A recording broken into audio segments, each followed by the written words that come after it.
تمہاری عورتیں تمہارے لیے بمنزلہ کھیت کے ہیں. حرث عربی میں کھیت کو کہتے ہیں. تو بمنزلہ کھیت کے ہیں.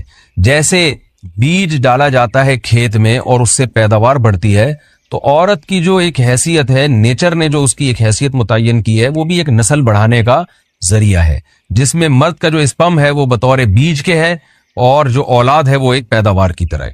تو اللہ نے یہ یاد رکھیں، اس آیت کو نا بہت سارے غیر مسلموں نے عورت کے خلاف بہت نیگیٹیوٹی پھیلائی ہے کہ دیکھو اسلام عورت کی توہین کرتا ہے، اس کو کھیتی سے تعبیر کرتا ہے.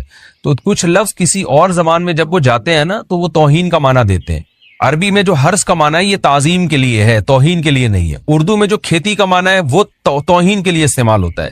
کھیتی یعنی جو پاؤں میں روندی جانے والی، اور زمین جو ہے نا پاؤں میں گویا روندی، اس کو روندا جا رہا ہے. تو اس لیے اس کا اردو میں بالکل اسی طرح جو لوگ ترجمہ کر دیتے ہیں کہ عورتیں تمہاری کھیتیاں ہیں، تو یہ ترجمہ میرا خیال ہے اس لیے درست نہیں ہے کہ اردو میں اس کا مفہوم ہی چینج ہو جاتا ہے. یعنی گویا ایک عزت کے لیے جو لفظ اللہ نے استعمال کیا وہ ذلت کا ذریعہ بن جاتا ہے.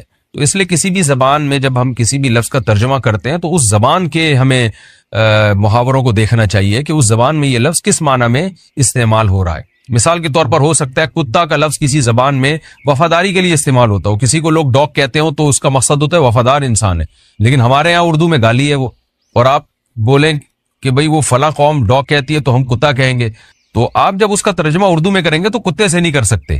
تو اسی طرح یہ عربی کا جو لفظ ہے اس میں بھی یہ چیز غور یعنی ملحوظ رہنی چاہیے. تو اس لیے اس کا ترجمہ کیا جائے گا تمہاری عورتیں تمہارے لیے پیداوار بڑھانے کا ذریعہ ہیں، نسل بڑھانے کا ذریعہ ہیں.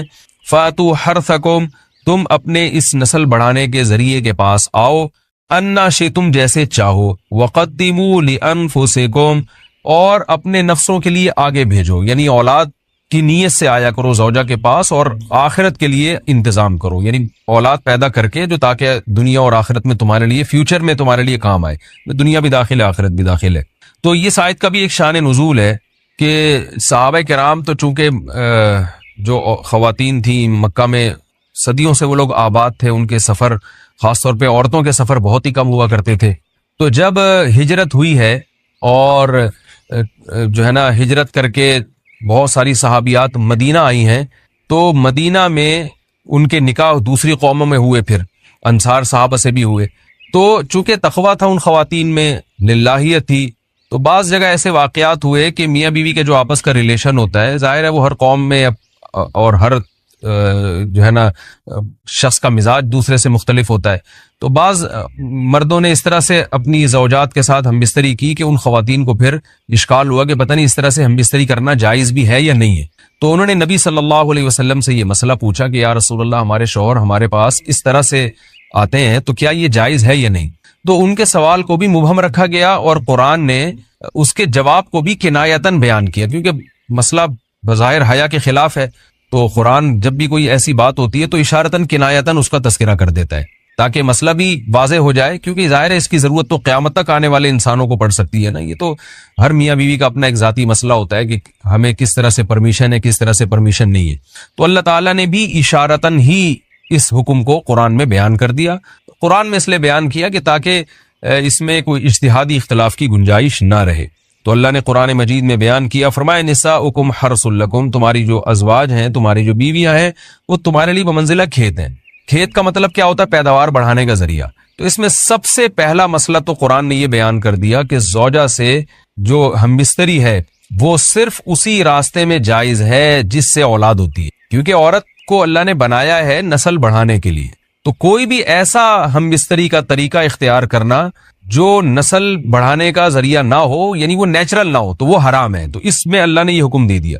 تو اس سے صاف یعنی حدیث سے بھی پتہ چلتا ہے اور تمام فقہاء کا اجماع بھی ہے اس آیت کی روشنی میں کہ مسئلہ تھوڑا حیا کے خلاف ہے، لیکن میرا خیال ہے بتانا ضروری ہے کہ پچھلے راستے سے عورت سے ہم بستری کرنا بالکل حرام ہے، ناجائز. اور نبی صلی اللہ علیہ وسلم کی اس پہ بہت شدید لعنت ہے، بہت شدید وعید ہے. تو یہ بالکل اللیگل ہے اسلام میں کہ عورت کے پچھلے راستے سے اس سے ہم بستری کی جائے. جو لوگ لڑکوں سے بدفعلی کے عادی ہوتے ہیں ان کو یہ ایک چسکا لگ جاتا ہے، تو یہ حرام ہے، ناجائز ہے، کیونکہ اللہ نے بتا دیا کہ یہ تمہارے لیے بمنزلہ کھیت کے ہیں. تو اس میں قرآن نے وہ جو سوال تھا نا اس کی طرف اشارتاً جواب دے دیا. اور آگے فرمایا فاتو حرثکم، تم اپنے کھیت کے پاس آؤ. یعنی پیداوار بڑھانے کا جو ذریعہ ہے اس جگہ کی طرف آؤ، انا شئتم جیسے چاہو، یعنی باقی جس طرح سے تم چاہو زوجہ سے ہم بستری کر سکتے ہو، اس میں کوئی خاص طریقہ متعین نہیں ہے، میاں بیوی کا ایک دوسرے سے کوئی پردہ نہیں ہے، ہن لباس لکم وانتم لباس لہن، یہ دونوں ایک دوسرے کے لیے لباس ہیں، تو اس میں طریقہ کار کوئی بھی ہو سکتا ہے، کسی بھی طرح سے کرنا چاہو ایک دوسرے سے لطف اندوز ہو سکتے ہو، لیکن فاتو حرسکم آنا موضع حرس میں ہے۔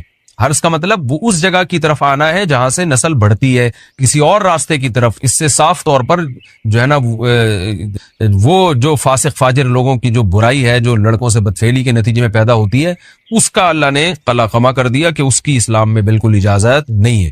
باقی طریقہ کار کیا ہوگا یہ تمہارے اوپر، اس کی اللہ نے تمہیں اجازت دی ہے۔ وَقَدِّمُوا لِأَنفُسِكُمْ، اور چونکہ بار بار حرس کا